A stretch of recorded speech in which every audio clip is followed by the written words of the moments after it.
एक पति जिसने अपनी पत्नी को पढ़ाया लिखाया अफसर बनाया और उसी पत्नी ने उसे छोड़ दिया। लड़ाई हुई, कोर्ट गए, जांच हुई, पूरा देश दो खेमे में बंट गया और अब 2.5 साल बाद वो दोनों एक ही छत के नीचे नजर आने वाले हैं। नमस्कार, मैं हूं सौम्य और आप देख रहे हैं जनपद। दोस्तों, आज की जो खबर है वो कोई नई नहीं है, लेकिन इस पुरानी कहानी का एक नया और चौंकाने वाला अध्याय आज सामने आया है। बात हो रही है यूपी की सबसे चर्चित पीसीएस अधिकारी ज्योति मौर्य और उनके पति आलोक मौर्य की। वो विवाद जो 2023 में सोशल मीडिया से उठा था और सियासी गलियारे तक जा पहुंचा था, आज उसका फैसला आ चुका है। तो चलिए पहले पूरी कहानी समझते हैं। साल था 2010। आलोक मौर्य पंचायती राज विभाग में चतुर्थ श्रेणी के कर्मचारी थे। ज्योति से शादी हुई। शुरुआत में सब ठीक था। आलोक का दावा है कि उन्होंने ज्योति को पढ़ाया लिखाया, उनकी तैयारियों में साथ दिया, अपना सब कुछ दांव पे लगा दिया। और फिर 2015 में ज्योति मौर्य ने पीसीएस परीक्षा पास की और बन गई एसडीएम। ज्योति ऊपर चढ़ती गई और आलोक वहीं खड़े रहे और बस यहीं से दरार शुरू हो गई। 2013 में आलोक मौर्य ने अपनी पत्नी के खिलाफ मोर्चा खोल दिया। आरोप लगाया कि ज्योति ने अपने पद का गलत तरीके से इस्तेमाल किया है, अवैध लेन देन किए और इस पैसे से संपत्ति बनाई। और सबसे बड़ा आरोप तीसरे शख्स का, होमगार्ड कमांडेंट मनीष दुबे का नाम आ गया। आलोक ने ज्योति पर अवैध संबंध का आरोप तक लगा दिया। उच्च स्तरीय जांच कमेटी बनी। दूसरी तरफ ज्योति चुप नहीं बैठी। उन्होंने आलोक पर दहेज और प्रताड़ना का केस दर्ज करा दिया। 50 लाख रुपए और घर मांगने का भी आरोप लगाया। ये झगड़ा घर से निकला कोर्ट पहुंचा, कोर्ट से निकला टीवी स्टूडियो पहुंच गया, टीवी से निकला ट्विटर, इंस्टाग्राम और यूट्यूब, हर जगह छा गया। पूरा देश दो हिस्से में बंट गया, टीम ज्योति वर्सेस टीम आलोक।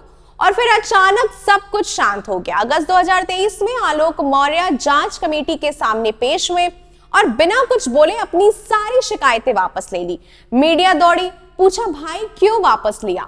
आलोक ने बस इतना कहा, ज्यादा कुछ नहीं कहना। सूत्रों के मुताबिक यूपी के कुछ बड़े ब्यूरोक्रेटर्स ने दोनों के बीच समझौता कराया है, लेकिन ऑफिशियली कोई कंफर्मेशन नहीं है।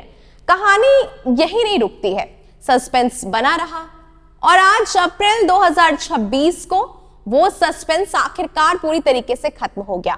2.5 साल तक आरोप प्रत्यारोप, जांच और अदालती लड़ाई के बाद ज्योति मौर्य और आलोक मौर्य ने एक साथ रहने का फैसला लिया है। जानकारी के मुताबिक दोनों की जुड़वा बेटियों की जिंदगी पर इस लड़ाई का बेहद बुरा असर पड़ रहा था। बच्चों के भविष्य को ध्यान में रखते हुए दोनों ने अदालत के बाहर ही समझौता कर लिया। अब बात करते हैं ताजा अपडेट की, तो इस खबर से जुड़े कुछ नए अपडेट्स आए हैं। पहली बात तो ये है कि ज्योति मौर्य का प्रमोशन जो है वो उन्हें मिल चुका है और उनकी नई पोस्टिंग नोएडा में हुई है। दूसरी बात, आलोक मौर्य भी उनके साथ नोएडा में ही रह रहे हैं और अपने करियर को नए सिरे से बनाने में जुट चुके हैं। प्रतियोगी परीक्षाएं दे रहे हैं। यूपी पीसीएस के इंटरव्यूज तक भी वो पहुंचे थे, लेकिन अंतिम सूची में नाम नहीं आया। मतलब वो दोनों आगे बढ़ रहे हैं, वो भी एक साथ।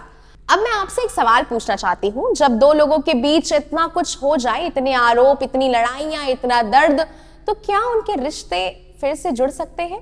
एक तरफ देखें तो आलोक मौर्य एक ऐसे इंसान हैं जिन्होंने अपनी पत्नी के लिए सब कुछ दांव पर लगा दिया। टूटे, लड़े, रोए और फिर भी बच्चों के लिए झुक गए।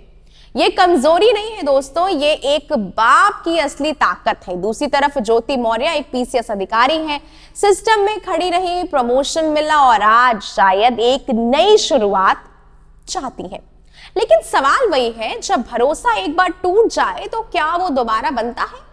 ये जवाब आप नीचे कमेंट बॉक्स में जरूर बताइएगा। ये कहानी सिर्फ ज्योति और आलोक की नहीं है, ये उन लाखों घरों की कहानी है जहां सक्सेस और रिश्ते साथ साथ नहीं चल पाते हैं, जहां एम्बिशन और प्यार के बीच टकराव होता है, जहां एक की तरक्की दूसरे के लिए दर्द बन जाती है। आज इस कहानी का एक चैप्टर बंद हुआ, नया चैप्टर शुरू हो चुका है। क्या ये हैप्पी एंडिंग है या फिर कुछ और, ये तो आने वाले समय में वक्त ही बताएगा। इस खबर पर अपनी प्रतिक्रिया जरूर साझा करिएगा। तब तक के लिए बने रहे जनपद के साथ।